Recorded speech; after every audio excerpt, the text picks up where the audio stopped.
Mike, you've been at the Spectrum Center today, and you've been working the phones all day. So what are you hearing about this big move? Well, it has been quite a day for the Hornets. Now, in addition to the Jordan news, the team announced their partnership with Lending Tree came to an end. Those are the patches they have on the jerseys. I'm told that had nothing to actually do with the sale. Now, as far as the other order of business, the team is only 6 days away from the draft, and workouts today continued. Now, since Jordan is staying on with the team through July 1st, I'm told whatever the Hornets are planning to do with their picks will not change. That said, it's an interesting time for the franchise, and prospective rookies today have taken note. For me, it's just about being ready for anything. It doesn't change what I do. I can still come in and help a team, but that was crazy, actually, just finding that out a minute ago. Did you just find it out? Did I just tell you? Something like that, yeah. They didn't mention it? Yeah, they did. Actually, okay. That's why I just found out recently, but that's crazy. Now, I did talk to a couple more sources around the NBA, and unlike Dexter Dennis, they were not surprised by the Jordan news. I mean, I had been to about probably half the home games. Charlotte Sports Lab always had a presence there. One time I saw him in public view in his ownership box.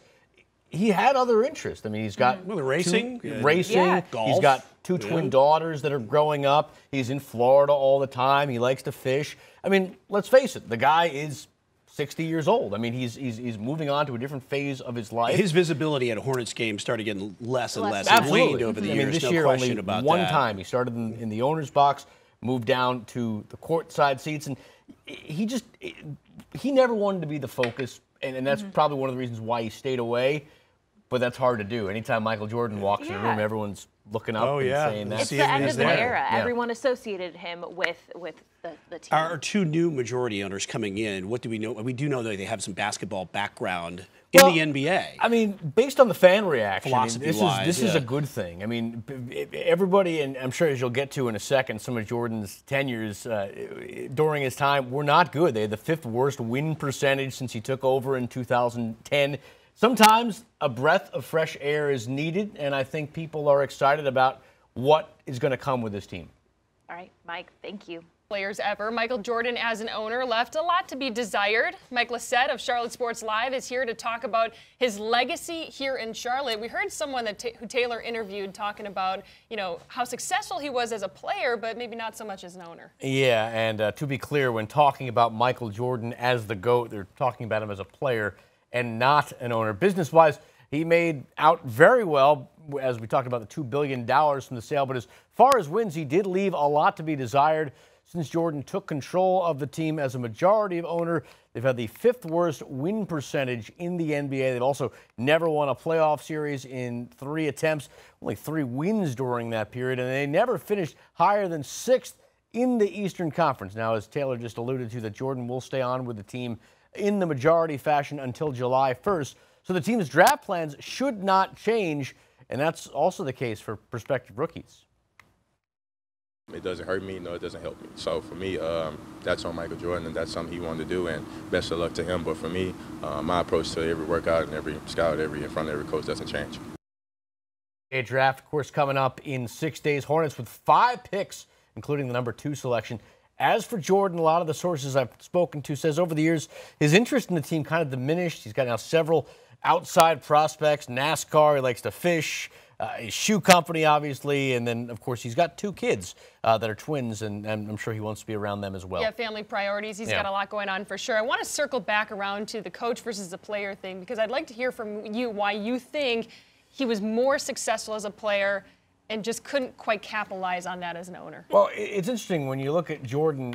This guy lives in a world that I think only people like Madonna and Prince and Michael Jackson can't even imagine. Know all about. So when you're talking about people that you want around you, you want the people that you can trust. And I think a lot of times when it came to Jordan's hires, he would hire people that he had a background with, a history with, that he knew that he could trust, and not necessarily people that maybe were best for the job. I mean, his college roommate, Buzz Peterson, was employed by the team. Buzz Peterson, not really an NBA guy. His brother, Larry Jordan, used to beat him one-on-one when he was in high school. He employed him as part of the team.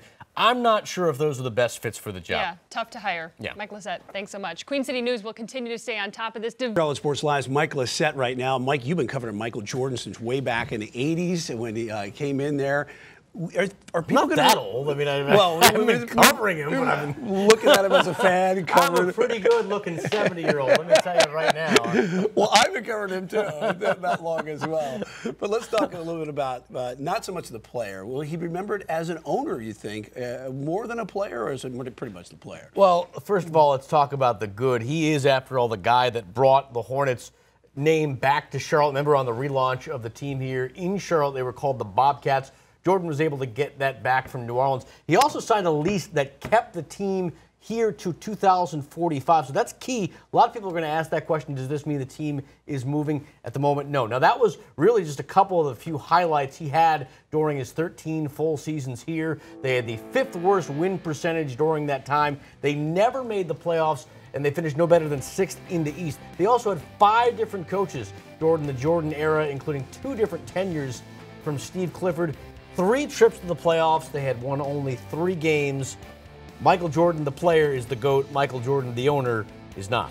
It was really, as we were talking about, a lot of decisions as an owner throughout the years that were suspect that just didn't really pan out. Jordan is a guy that lives in a world that we don't understand. I mean, everyone wants a piece of him, so Jordan has always surrounded himself with guys that he trusts. And a lot of times those guys that he trusts might not be the best fit for the job. I mean, his brother Larry Jordan has a key role. I mean, just talk about Buzz Peterson, his old roommate. He has a job with the team. Not necessarily the best people. Jordan, over the last years, his interest has waned a little bit. He's involved in other things. The big thing that Mike values more than anything else in the world, more than money, is time. And if he can take advantage of that and do what he wants, that's what he's all about. He's earned it at this point, and certainly walked away with a good investment there. $2 billion. $2 billion. MJ, his earnest for sure. Mike Lissette, thanks.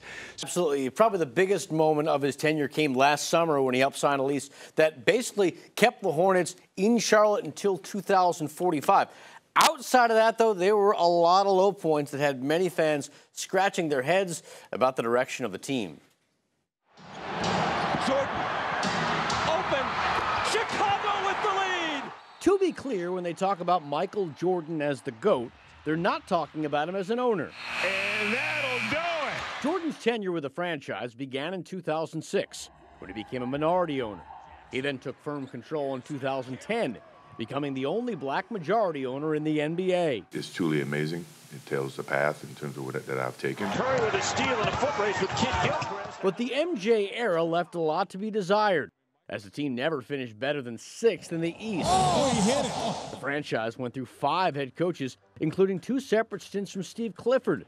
They made the playoffs 3 times from the moment Jordan became majority owner, winning only 3 games and never getting past the first round. Here comes a show. However, Jordan did plenty of good as well during his 13 years in charge. 3 years after he became majority owner of the Bobcats, he changed the team's name back to the Hornets, Charlotte's first NBA franchise that left for New Orleans more than a decade earlier. Jordan also made several charitable donations here in Charlotte, not to mention funding 2 medical centers in the Queen City. It gives me great pleasure to be able to present that back to the community. Still, when it comes to basketball, Michael Jordan, the owner, failed to live up to the legend of Michael Jordan, the player. There's Jordan on the fake. Yes! Draft after draft, there were more misses than hits. Michael Kidd Gilchrist in 2012, Cody Zeller the following season, and then Frank Kaminsky in 2015. The Queen City has a new king. Franchise players never seem to stick around. The worst departure was Kemba Walker when he left the Hornets for the Boston Celtics after he felt he was lowballed on a new contract. A lot harder on this side than actually putting on a uniform and going out and shooting the jump shots and taking off from the free throw line in the dunk contest. In recent years, Jordan's interest outside of basketball seemed to command most of his attention. Then initial reports of MJ selling the team came to light in March, with the end of an era coming 3 months later. Now, just before the Jordan news broke, there was a release that said the Hornets and the Lending Tree partnership had ended. I'm told the end of the Jordan era had nothing to do with that. That was something that was going to happen. So that means next year we're going to have new patches on the Hornets jerseys. Correct. My question is, are we going to also have a new no Jumpman insignia on there? I think that's a question that I want to ask the new owners when they come in. How much Jumpman are we going to see around Spectrum Center? I think we'll still see a good bit because, I mean, that brand is just so synonymous with the game and just what he did. I mean, that's not for the Hornets, but also for all of Carolinas, too, and all of basketball. I think we'll still see the Jumpman logo a good bit, but it'll be interesting to see which, obviously company takes control of the patch, because we have a lot of finance companies around, a lot of other ones as well, so I think that'll be interesting to see. Guys, you're missing the biggest point of all of this. You know what the worst part about this is like, yes, it is like... I won't be able to meet arguably, okay, it's a good day for the franchise, given, who you ask, but like also this goes in, like one of my favorite first date questions is to like ask, who do you like, whose team are you on? Are you Team LeBron or Team Jordan, right? You can tell a lot by a person by who they choose. That's a big deal breaker. And this him not being successful here with the Hornets opens up, it'll never be a real debate in terms of basketball, but for me it's like, now people, LeBron's gonna own a team at some point, right? And if he's successful in it, then it's just part of that argument that we're gonna have to sit here and listen to, like, oh, well, MJ couldn't do with the Hornets, and that's the biggest thing. I mean, anybody that watches this show knows that I've got a little bit of a man crush on Michael Jordan and his legacy, but I'll be the first to say he was not a very good owner. I think that he hired a lot of people that quite frankly, that he trusted, which is a good thing, but not necessarily were the best people for the job. I think at the end of the day, the most valuable thing to Michael Jordan isn't money, because he's got so much, it's like Uncle Scrooge, he can swim in it. It's time. And I think it's time to spend with his family, time to do what he wants. Right.